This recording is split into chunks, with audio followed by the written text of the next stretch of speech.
Глубоко уважаемый наш дорогой первый всенародный президент Михаил Ефимович, от имени молодежи республики с большой благодарностью поздравляю вас с днем рождения и благодарим, что в этот день вы работаете с нами, просвещая нас и в дальнейшем наставляя в путь развития. Уважаемые коллеги, уважаемый Иван Романович, уважаемые главы, работники, специалисты муниципальных образований. Сегодня бы мне хотелось немножко затронуть несколько вопросов касательно вообще развития муниципальных образований, территорий с точки зрения науки. Прежде всего, ключевой идеей развития любой экономики, будь то села, города, муниципалитета, государства, это модель развития его, когда есть полный цикл экономического круговорота денег и товаров и услуг. Вот это ключевая экономическая проблема, которая порой не всегда понимается не всеми управленцами. Вот получается как? Наша модель, она состоит вот из этой картины. Вот мою презентацию видно, да? Или она стоит на месте? Да. Вот ключевая проблема заключается в том, что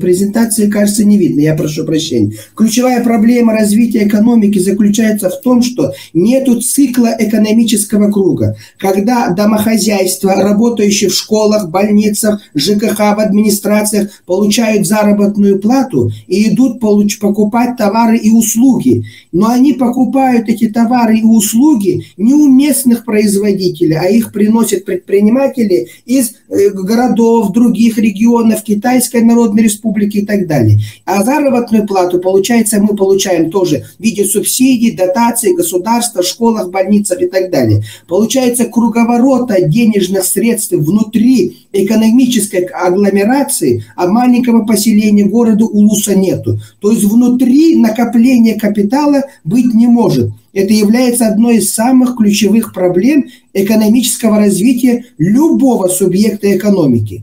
Поэтому экономическое развитие муниципальных образований, сельских территорий должна быть в обеспечении этого цикла. То есть какие-то товары и услуги должны создаваться в местном самоуправлении. Если этого не будет, накопление капитала, доходов у населения не будет. Это одна из первостепенных задач любого муниципалитета. Это одна из первых проблем. Второе, что бы я хотел затронуть. Вот я буквально сегодня подготовил определенный доклад, и вот я хочу обратить внимание вас, муниципалитетов, самые близкие к населению власть. Обратите внимание, я вот езжу в Актемце, сегодня приехал за рекордное количество времени, Якутск-Актемце 50 километров. Я приехал за 38 минут, учитывая, что пробок и так далее нету. Обратите внимание, 100 лет назад это же расстояние 50 километров люди пересекали в среднем за 15 часов. То есть получается, вот я говорю, Актемце, да, 50 километров сегодня за 38 минут, а 100 лет назад такое же расстояние люди преодолевали за 15 часов. И вот за 100 лет, за жизнь одного человека темпы развития произойдет за 20 лет. То есть в среднем 11,9 раза увеличится темп развития. То есть за это же расстояние Актемце-Якутск я преодолею всего-навсего за 3-4 минуты.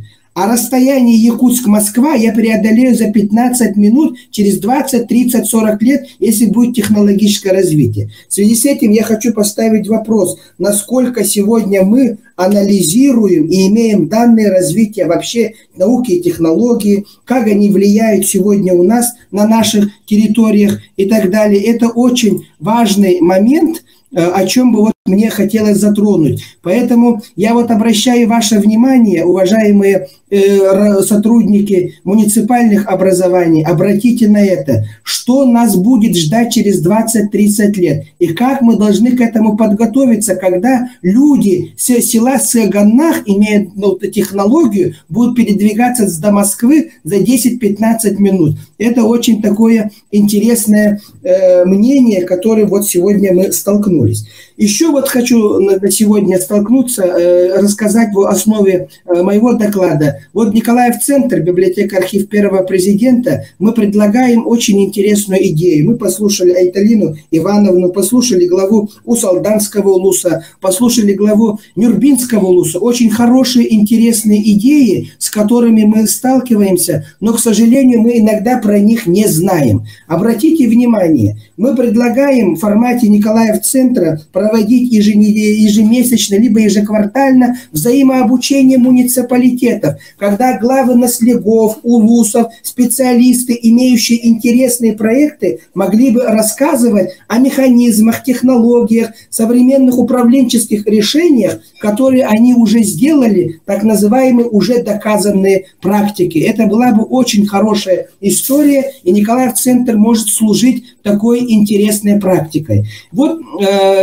одним из таких ключевых направлений, почему мы к этому пришли, я вот хотел бы задаться следующим вопросом. Сегодня Олег Валерьевич затронул очень важную тему, это стратегические указы главы Республики Саха-Якутия. Их 6 ключевых. И вы знаете, мы провели небольшое социологическое исследование, провели анкетирование среди 416 человек по случайной выборке, и, к сожалению, из них 89,4% не знают сути стратегических указов главы республики. Тогда задаемся вопросом, как же нам достигать этих указов, этих целей, если наше население не знает, куда нам стремиться, куда нам идти. В связи с этим, с точки зрения науки, я бы хотел обратить большое внимание, как власть непосредственно самая близкая к людям, которые обеспечивают их вопросы жизнедеятельности.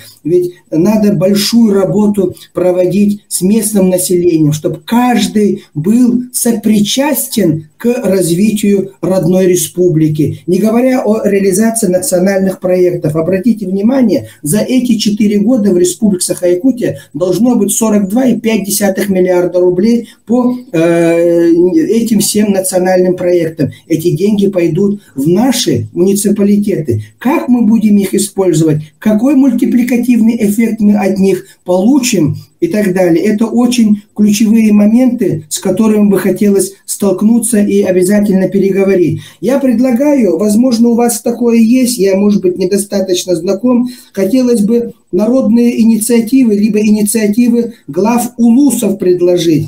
Вот есть у нас указ главы Республики Саха-Якутия о стратегических направлениях социально-экономического развития, о стратегических направлениях развития образования и сельского хозяйства. В сельском хозяйстве даны очень четкие и конкретные параметры по картофелю, по мясу, по молоку и так далее.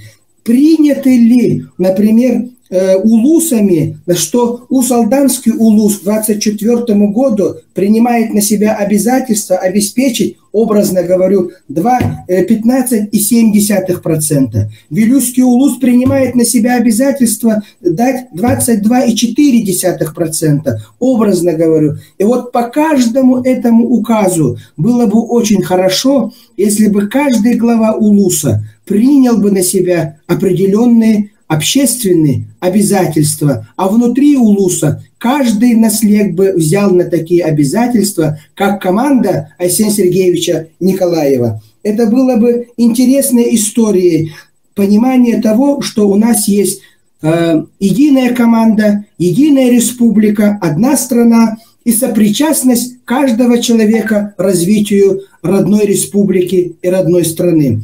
Подытоживая, я бы хотел остановиться еще на последнем пункте о развитии, пространственном развитии. Немножко сумбурно пошло из-за презентации, не крутится.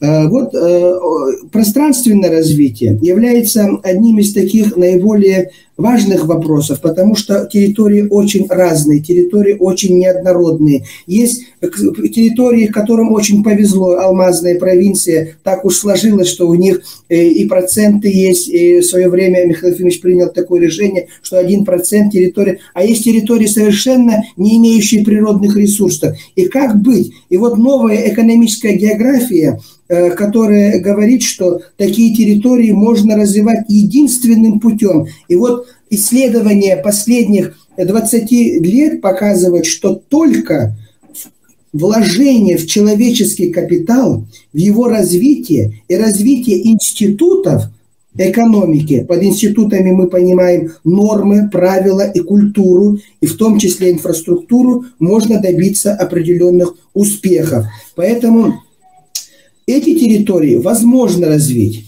но здесь необходимо понимать, что только работая с человеком, разъясняя. И очень хорошо у нас есть в территории Республики Саха-Якутия территории, которые так называемые точки экономического роста.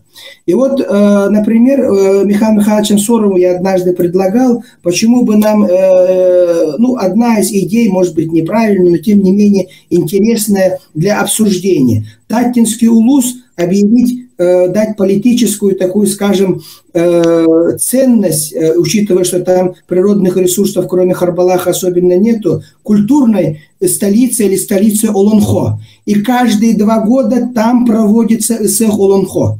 То есть они не каждый год переезжают на определенную территорию. И вот Якутск никогда не объединяет, если с территории Якутска переселить, например, Институт языков, Институт культуры в Таттинский район. И Таттинский район был таким центром, который бы проводил во всех улусах единую культуру, единую философию проведения ЭСЭХов Олонхо. И понимая, что каждый 2-й год ЭСЭХ Олонхо проходит там, на родине выдающихся деятелей культуры. И тогда инфраструктурно бы совсем по-другому начиналась развиваться эта территория. Совершенно по-другому бы и дороги начали бы отношение к этому, понимая, что эта территория является вот определенной культурной столицей нашей республики. Это что касается пространственного развития.